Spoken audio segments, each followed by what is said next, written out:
Welcome to another Listener into Lead podcasting tip, where I'll be sharing 30 tips on how coaches can begin to nurture listeners into leads while positioning themselves as a trusted authority with their very own podcast. Want to get leads and business from your podcast? You're in the right place.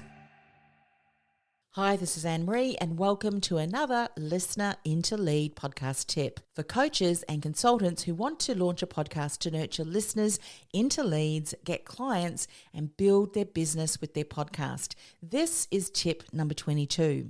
Today's tip is something that many businesses who are starting a podcast get stuck focusing on, and that is the number of downloads to their podcast. Just like number of followers across your social media platform, number of likes, number of comments on your social media posts. We love those numbers, don't we? And the higher the numbers, the better. However, those numbers can so often be misleading. And I've even spoken to colleagues who have had to shut down their podcast because they couldn't generate any business from it, despite their podcast having 1 million downloads. They just could not monetize it. And you would have heard me share in tip 21 about the podcast positioning quadrant and the quadrant of celebrity. So while you may have a lot of followers, and in the case of your podcast, a lot of downloads, it doesn't mean you're going to be able to monetize your message and get your ideal client to hire you. So my tip today is not to get stuck focusing on vanity numbers, but rather build reputation equity, because reputation equity is bankable. Vanity numbers are not. So what do I mean when I say reputation equity is bankable?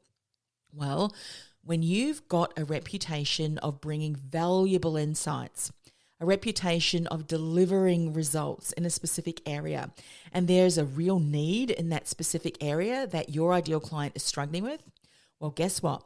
When you have the right strategies in place, you'll be able to nurture listeners into leads and eventually have those leads, those people, your ideal clients, hire you, because you're continuing to be top of mind and really positioning yourself as that trusted authority, that go-to person. You become the choice versus just a choice when your ideal client is ready to move forward.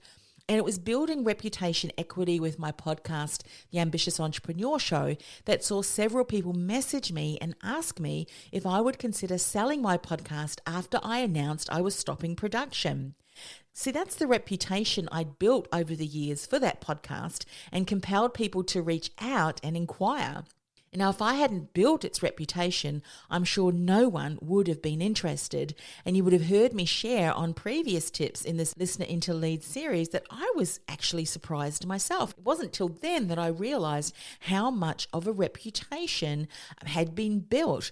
And that's what I mean when I say reputation equity. It is bankable.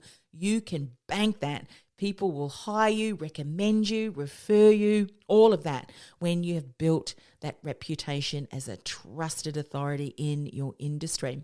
Now, if you're a coach, that's the value of building reputation equity rather than focusing on vanity numbers. Your reputation as a trusted authority and that go-to person in your industry. You become the choice versus just a choice when your ideal client is ready to move forward. Now, if you're a coach or a consultant who wants to eventually generate clients from the message and content you're sharing on your podcast, so they invest in you, your expertise, your support, then it's important to focus on building your reputation as a trusted authority versus building your following and those vanity numbers. In fact, if you continue to build your reputation as a trusted authority, and they're more likely to take action as you continue to sow insights into their lives with valuable content and the message you share. So build reputation equity, not vanity numbers, because as I've said before, your reputation is bankable. Vanity numbers are not. I'll see you in the next tip. Do you feel like the world's best kept secret and thinking about starting a podcast to build your visibility and reach? Or maybe you've started a podcast but you're just not generating the results you'd hope for. Go ahead and access my profitable and purposeful podcasting masterclass, where I'll show you how, with the right strategy in place, you can begin to nurture listeners into leads from your very first episode. Go to www.podcastingwithpurpose.com/listener into lead. That's podcastingwithpurpose.com/listener into lead.